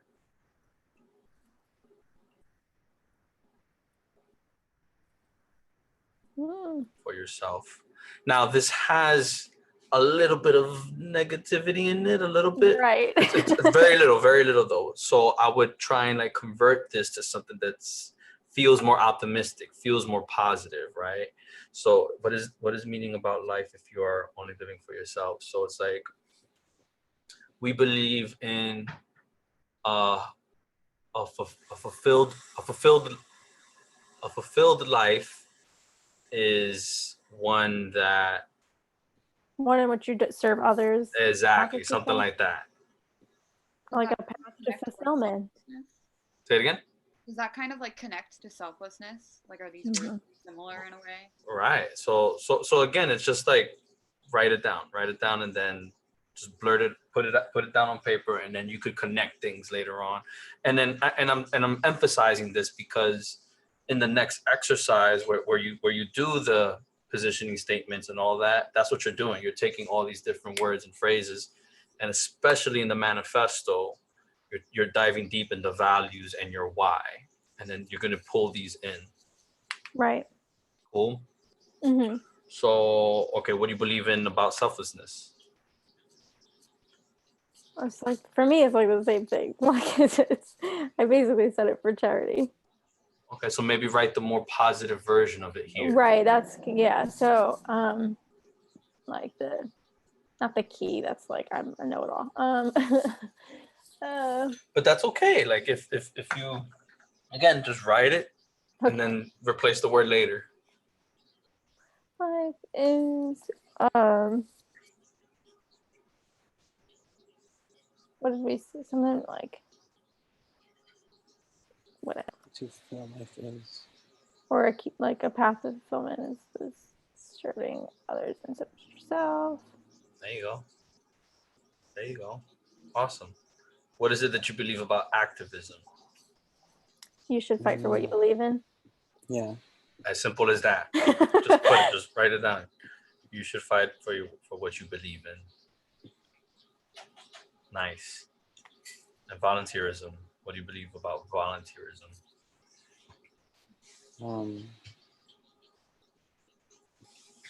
Help others who can't help themselves, I guess. Oh. We believe in helping others who can't help themselves. Nice.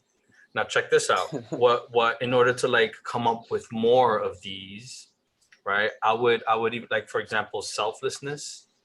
I just find that as like an interesting word. Open up another tab and put Google the word selflessness quote, Oh yeah. or sustainability quote, or activism quote. You know, That and quote's saved everywhere.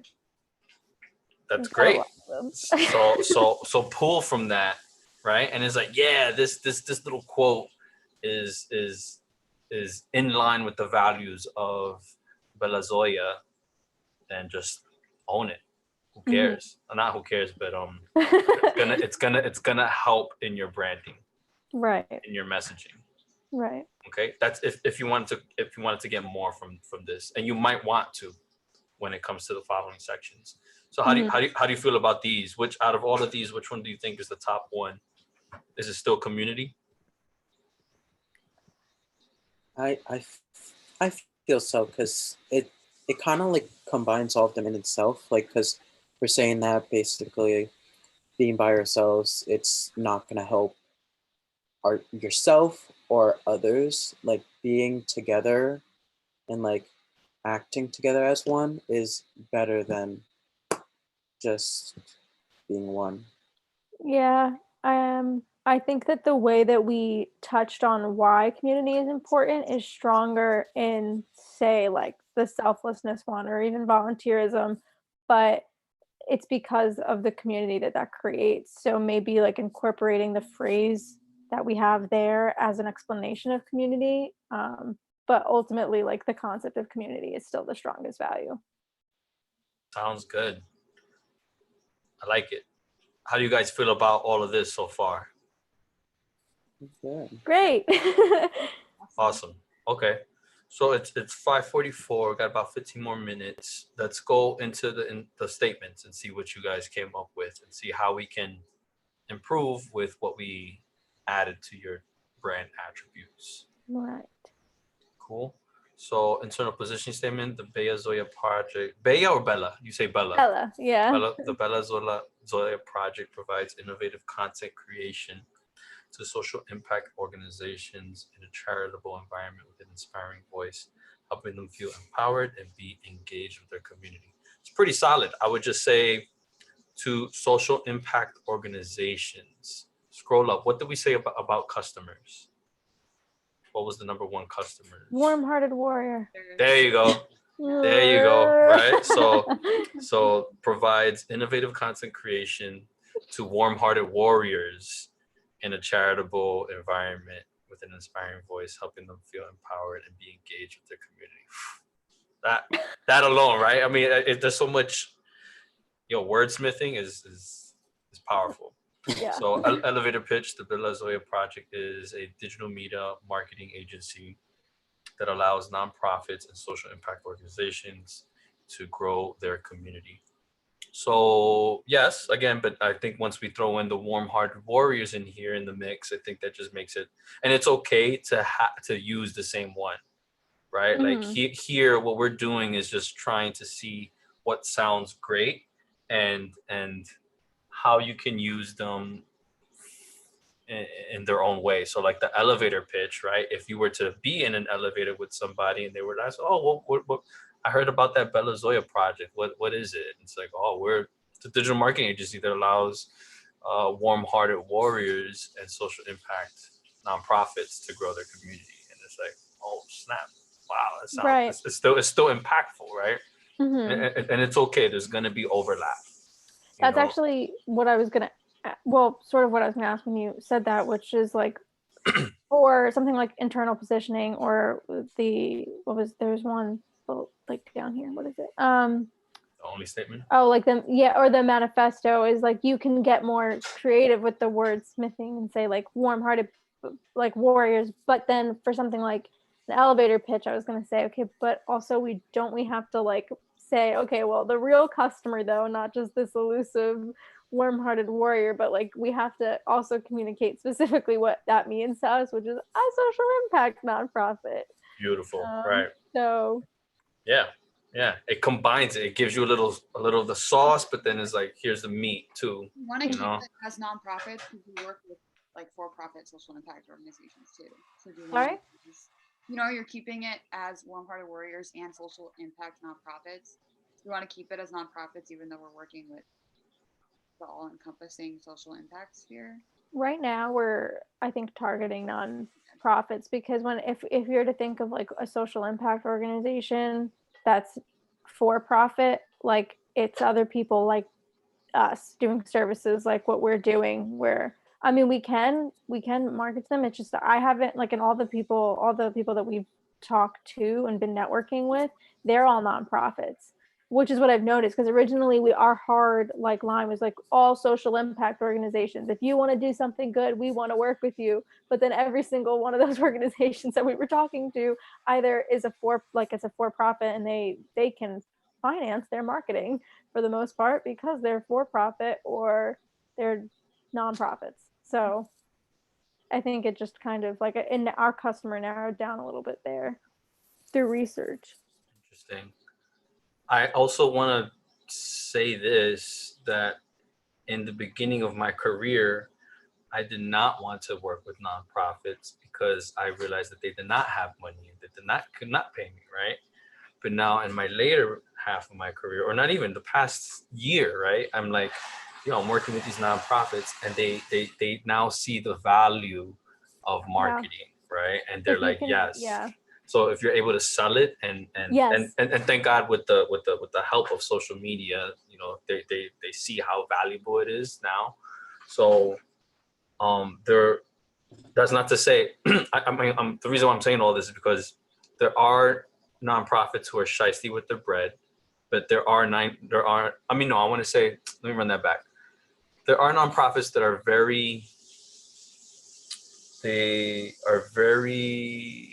what's the word? I don't want to say shysty, but they need to know how to spend the money correctly, right? Mm-hmm. They're very conscious of how they spend their money. Mm-hmm. So, damn, I lost train of thought.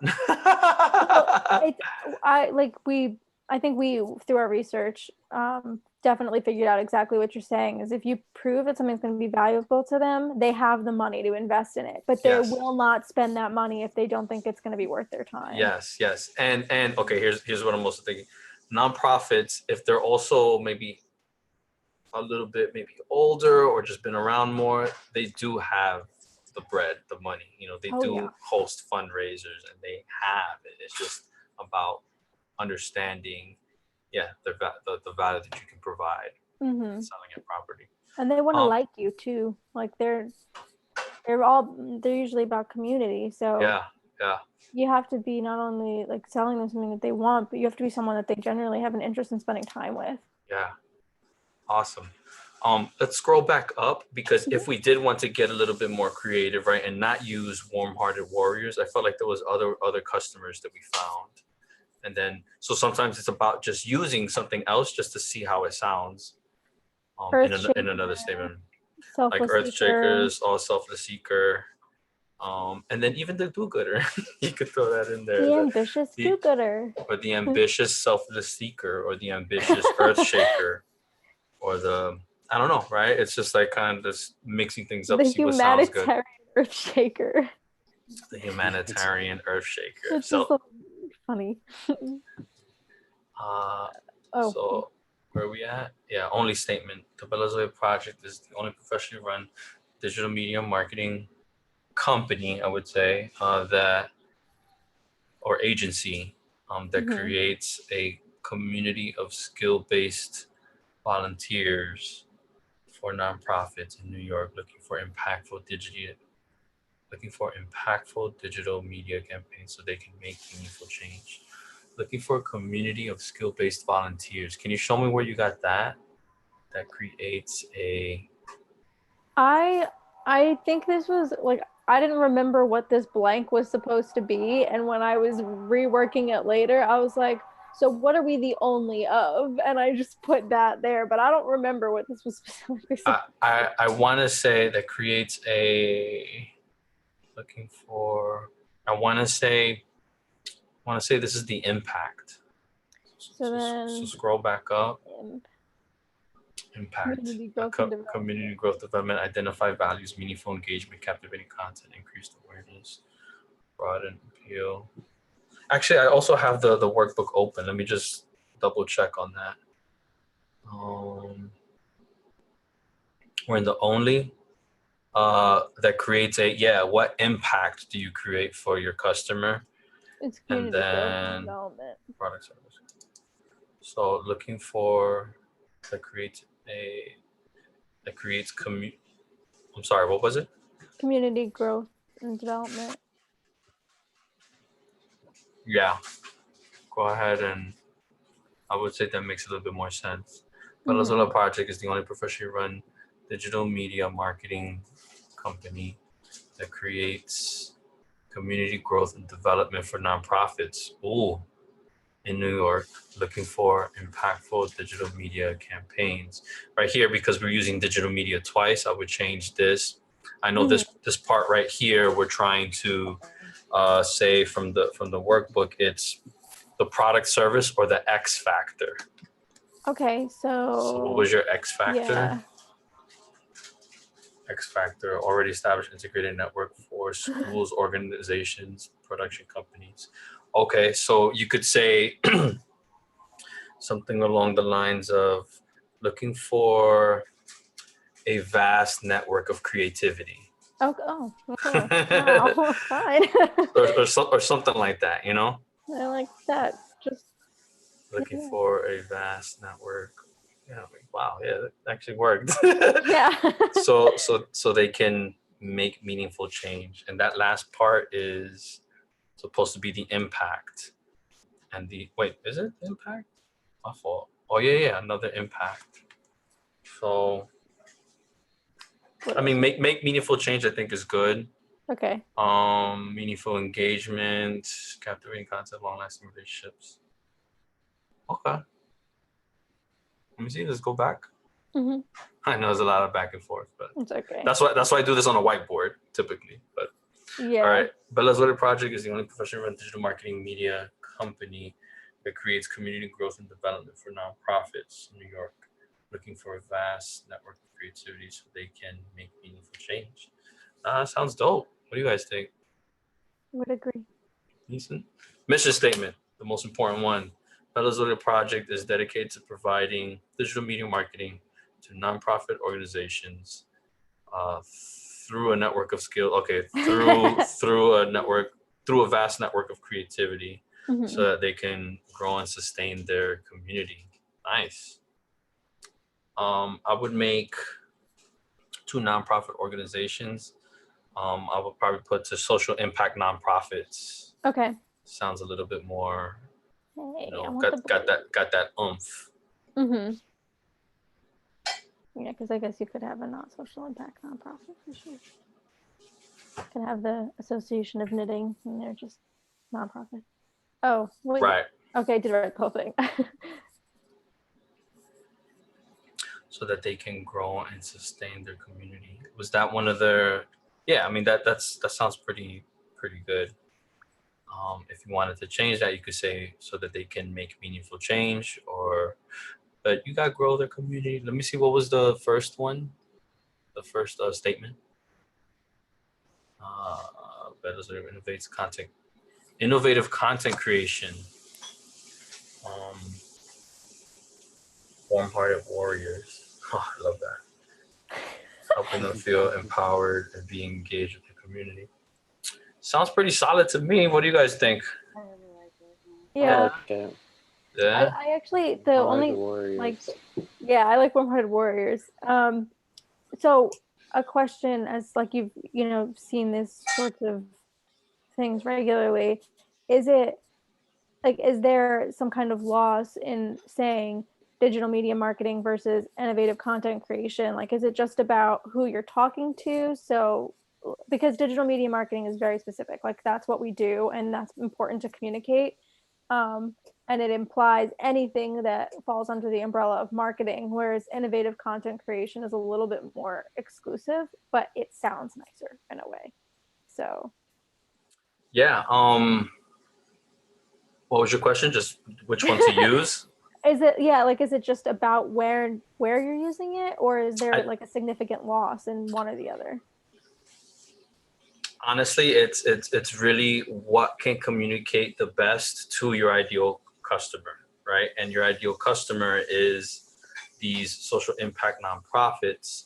And if they understand, if they can connect with innovative content creation, then I would say that that probably is the stronger one, right? Because you're putting in a little bit more. Well, no, those are two different things. Digital media marketing company is what you are. Innovative content creation is what you do. Oh, true. Right. So the Bella Zoia project is the only professionally run, you could say, content creators, right? Instead of digital media marketing company, but professionally run content creation company. I don't know if that sounds good. Digital media marketing company. No, I mean, I think it all sounds good. Okay. You can, I mean, company versus agency. I think agency sounds a little bit more official. The only thing that we kept running into with agency is that artists tend to think that we're promoting them. Every time we say agency, an artist is like, "Oh, so I can send you like a video," and we're like, "No, no." Okay. Not what we're doing. Good point. So then that's great. Don't use agency. Digital media marketing company. Yeah. I mean, so much so or that business. Yeah, it's just, I'm just, for the sake of having diversity on these things, I'll say business. Or even there's another one. Agency, business, firm. Oh, we're a firm. Digital marketing firm, right? And then look up the differences of all of them and see which ones you guys connect to most. Sure. Sounds cool, guys. So it's 5:59. If there's any other question, comments, concerns, please let me know now. I'd love to answer that. How do you guys feel? I think this is a lot better. Pretty good. Yeah, this is definitely a lot better. Yeah. Awesome. But thank you so much. Yeah, absolutely. It was a pleasure. I think with the values, again, keep going deep with that, because when you do the manifesto or when you revisit the manifesto, implementing those values is going to make your manifesto sound much stronger. Right. And then pull in those quotes that you have collected, and see how you could wordsmith that and make it a little bit more impactful. Absolutely. Cool. Yes. Yeah. Awesome. Well, definitely keep me posted on your process with this whole company, because I think there's, like I mentioned, some overlap in what I'm doing, what you guys are doing. Maybe we could help each other in the future. Yeah, that'd be amazing. That'd be great. Good. Thank you so much. Awesome.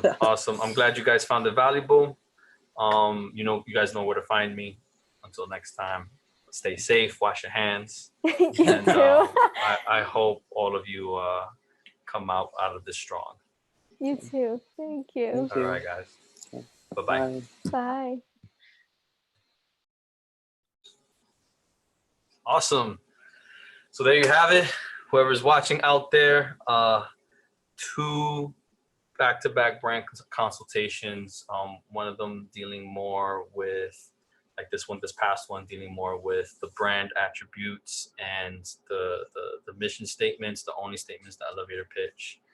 And then the other one dealing more with how to take that strategy and convert it to a logo, to a brand, to the fundamentals of design, using the fundamentals of design. So I hope you guys learned something. Always, if you want to contact me, stevelucin.com.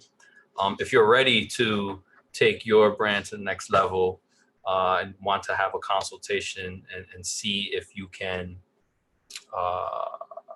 just do some branding and marketing with me and my team, stevelucin.com/biz, that's BIZ, and that'll set up an appointment with either myself or my sales partner, Kevin, and you can see, we can see if we're a good fit. If we're a good fit in terms of price, in terms of value, in terms of what we can provide, in terms of overlap in what we're both trying to do. I think that's really important. So until next time, guys, I gotta go. 6 o'clock Friday. Tomorrow's my birthday, actually. So I will be doing I think a live stream. I still actually have to decide that. I'm doing a Zoom party. Gonna like have some visuals in my Zoom party because I'm a VJ as well. And then I might live stream that. I still got to figure that out within tonight. So stay tuned on my Instagram at Steve Lucin. The Zoom, you'll find the link on Instagram. So just go there and I'll talk to you guys next time. Peace. I'm out of here. Take care, everybody. Have a good night. Stay safe. Wash your hands. Bye now.